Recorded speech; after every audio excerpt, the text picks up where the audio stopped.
Good morning, ladies and gentlemen. I am Friendship Pearson, and welcome again to my channel. It is Monday. Happy Monday, the 25th of August. Boy, time is flying by, right? And we all have our responsibilities. I am getting my car checked in this morning because I have a gas leak. I know, right? And I want to tell people, thank you for your prayers. I'm relying on your prayers and stand on your shoulders.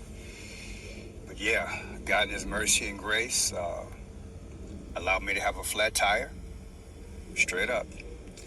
And I had smelled something the other day, and I should have known something was up. But I had a flat tire a few days ago and didn't realize it. And took the car in yesterday, got the flat. And the guy I've been taking my car to for over 20 years, he's like, "Hey, Pearson, you got a gas leak." I'm like, wow. So thank God for allowing the gas leak, because who knows?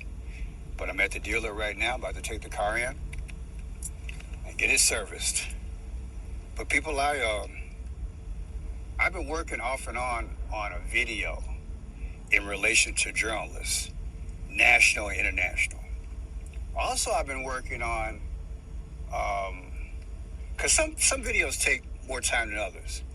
And I've been working on a video in relation to CEOs either resigning or coming up missing, or should I just say unalived. It appears that the system of things is eliminating voice, literally eliminating voice. Because when you talk about taking something over, which I believe that's where we're at right now, taking something over, the least resistance, the better. And it's not just the pushback of those who know, it's the pushback of those who know, who are in position to tell hundreds, if not thousands, especially if they're in the media. And I want you to think about that. I've seen this before. As many of you all know, I'm a former journalist. When I wrote for a certain Christian newspaper back in the day, the Christian Citizen, I started to see trends in the 70s that to talk about the New World Order back in the 70s was a no-no. And you kind of had to dance around the topic. And those who knew and those who were warned, we shut up. But I was able to publish some articles back in the day, and I did, as I shared with you guys in the past. But today I'm noticing it. So I wanna hone in on what's going on Israel. I don't want to just do a broad video. I want to talk about what's going on in Israel. Have you noticed lately that journalists are coming up either missing or unalived? I'm gonna say it again. Have you noticed in Israel, journalists have either disappeared, silenced, or now unalive? And something just happened again yesterday, and I'm like, wow, you know what, Pearson? Maybe it's time. Maybe it's time to just talk about it. My condolences. Journalism it's a hard field in certain areas. You do have to do your due diligence. You do have to study to make thyself approved. It's competition like anything else. So let me share with you guys a few things that I saw this morning. Let's start off with this here. Al Jazeera says one of its journalists and photographers, Mohammed Smala, is among 15 people killed by an Israeli strike on a hospital in Gaza. There's reports that other journalists were also killed in the attack. We're working just to confirm that line for you. Meanwhile, Israel's military and Prime Minister's office both say they have no immediate comment. We're going to go live now to Professor Nick Maynard, who has been working at the Nasser hospital in Gaza a few weeks ago. Professor, what can you tell us about what we're hearing today? You were there a few weeks ago at the Nasser hospital. Tell us about the establishment, what it's like. What's happening now is barbarism in the extreme. I left NASA just about 4 weeks ago. It's been bombed several times in the last 22 months. This is as bad as any. 15 people have been killed. 4 journalists we've heard about. Medical students have been killed. Security people have been killed. It is murder. These are war crimes, killing innocent civilians. And it is as barbaric as anything I have seen in Gaza over the last 22 months.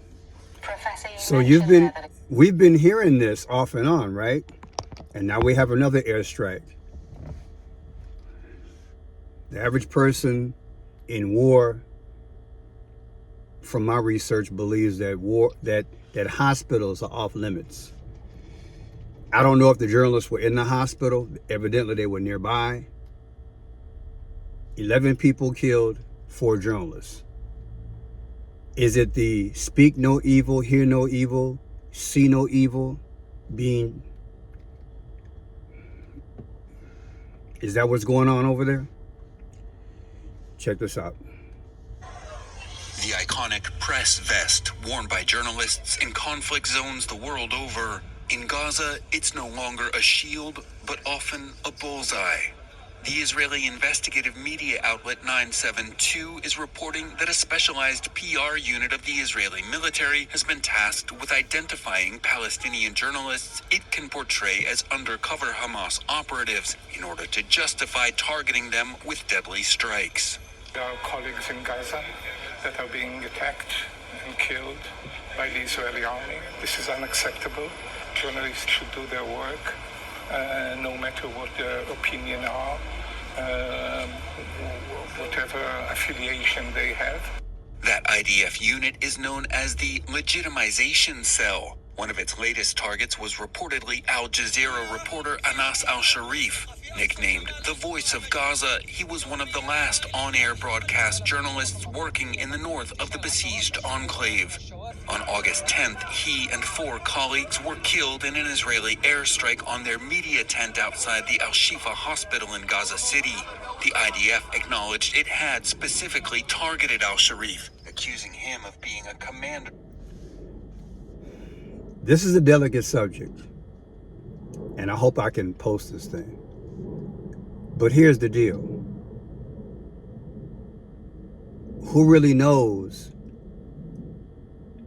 if they're reporting the truth or their truth? I would believe that they're reporting the story as it is. But as you heard the news report, some people think otherwise. This is tragic. At least 19 people, including 4 journalists. That's according to Palestinian health officials. One of the journalists killed was a freelancer who had been working for the Associated Press. Al Jazeera and Reuters have also confirmed their journalists and freelancers died in the strike. Israel's defense forces responded to the reports, announcing plans to conduct an initial inquiry as soon as possible. It adds, the IDF regrets any harm to uninvolved individuals and does not target journalists as such. The IDF acts to mitigate harm to uninvolved individuals as much as possible, while maintaining the safety of IDF troops. Jonathan, what more can you add to this? Yeah, so this is from Reuters just now, a few moments ago. It's a developing story. Things are still fluid, but Reuters also confirms that one of its journalists, a man named Hussam al-Masri, was killed in this strike, but adds this detail. There had been apparently an initial strike at the hospital there, at a hospital in Gaza. Journalists and rescue workers then responded to the scene to cover it, to help people, whatever, to check the damage, to see what's going on, and then a second strike came. So that's why these rescue workers and journalists were killed, because they were responding to the hospital. Israel hit it again. That's according to Reuters, which said they had a live stream on the hospital that, of course, then went dark when the strike hit. So it happened around 10 a.m. this morning. So you're responding to what had happened as a journalist and concerned citizens or workers, and you're not even thinking that a second bomb is on the way. Bombs don't have names on them. Bombs aren't people. Bombs are insensitive. Bombs break all barriers. It's really sad. Again, I just wanted to share this with you guys because this is another aspect of the war. People in the field trying to get the information out. You heard what Reuters reported. We're talking about a Newsweek journalist. A Newsweek journalist, you would think, they're down the middle. They're not taking a side. They're reporting. You know, last week started the, I would say, I guess the last intrusion as Israel goes to remove the Palestinians out. But yeah, this aspect of journalism, you couldn't pay me to do it. It's enough dealing with, I'll put it to you, the handicaps here on social media. But to then put yourself in harm's way to get the news out, it's a risk all day. I salute them. I salute them. It ain't for everybody. It ain't for everybody. And you have to ask yourself in this day and time, because you speculate at this point, is the media being manipulated? Is the media being controlled? Is it being filtered? And our key journalists, because a lot of journalists, especially in that field, they know where to go. They've been there before. They're seasoned veterans in particular areas. If they're not, they're relying on sources which tell them the areas they should and shouldn't go. Still a kind of a gamble, but the more experienced you are, I would assume that the less gamble that you're taking because you're out there.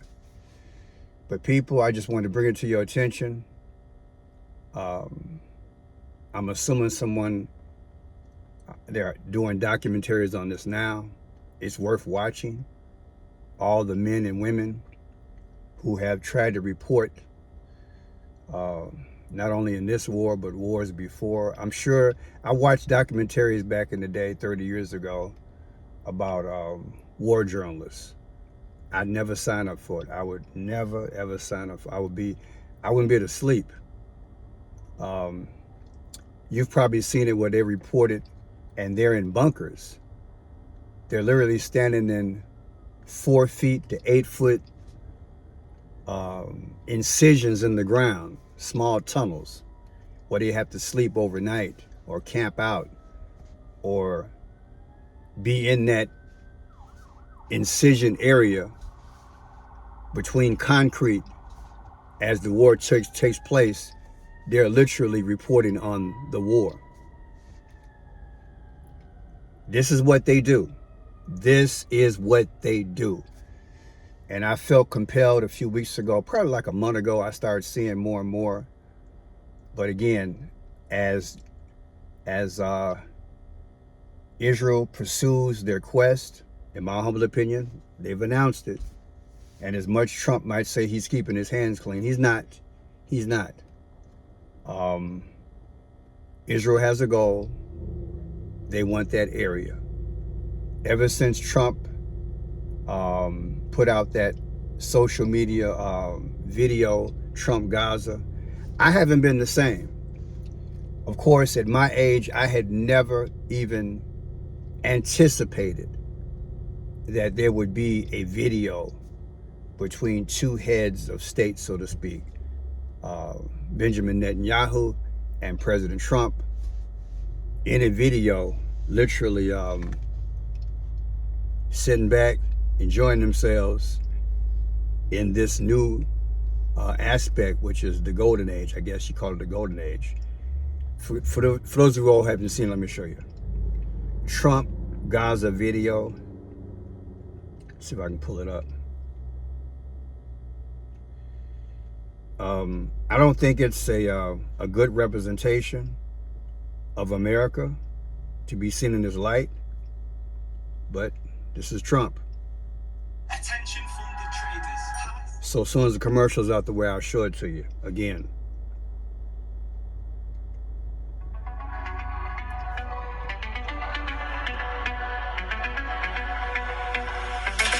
Tunnels coming to set you free, bringing the light for all to see. No more tunnels, no more fear. Trump Gaza is finally here. Trump Gaza shining bright, golden future, a brand new light. Feast and dance, the deal is done. Trump Gaza, number one. Trump Gaza shining bright, golden future, a brand new light. Feast and dance, the deal is done.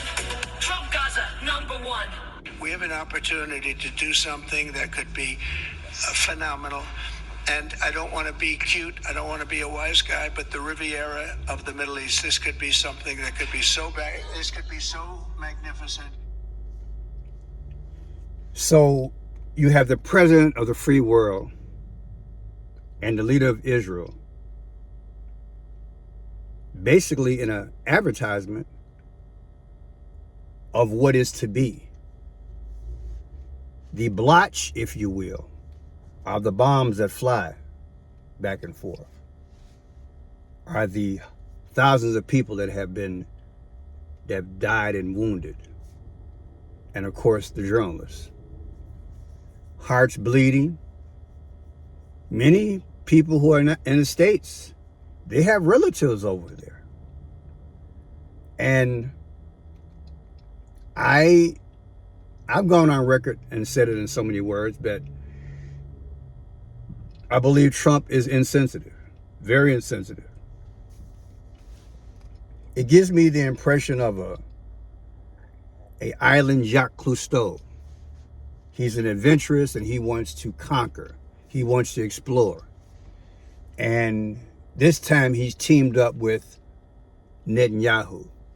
Granted, this relationship between the United States and Israel is historical. And Israel became a nation, May 14th, 1948. So it has its history.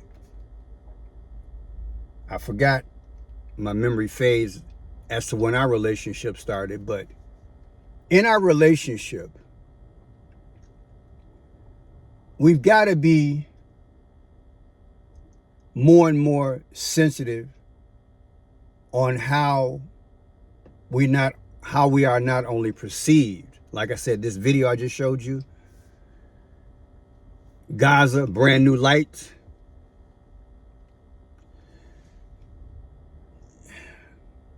I was just at the Palestinian anti-Trump rally, as you guys know, 2 days ago. And I told you guys I felt something that I had never felt before, and I saw it. The knot is tightening. The patience is waning. And getting back to my first thought in terms of journalism,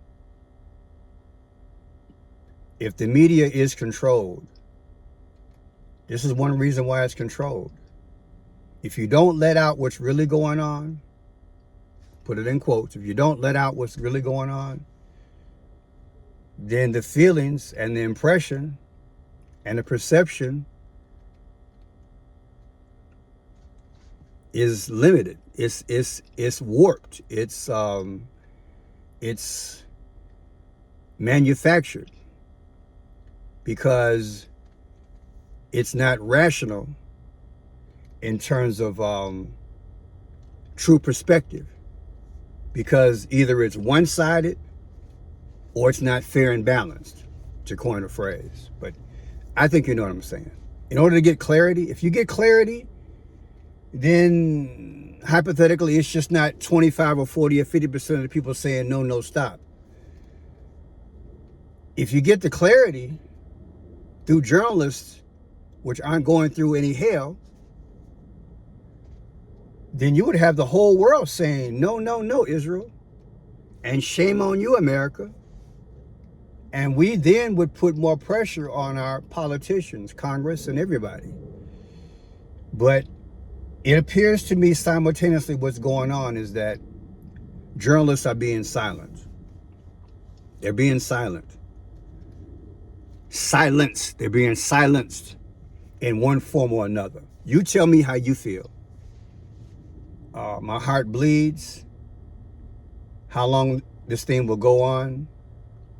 Again, like I said the other day, I'm going to continue to cover the protests. I'm going to continue to bring you relevant information.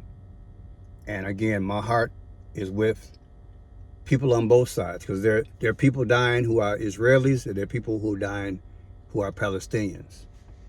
But the Palestinians are being pushed out. I'm not going to argue that. And it appears to me, in terms of information, things are being left out. I'm Friendshot Pearson. Welcome to Friendshot Blue. Just want to have a talk about it. God bless.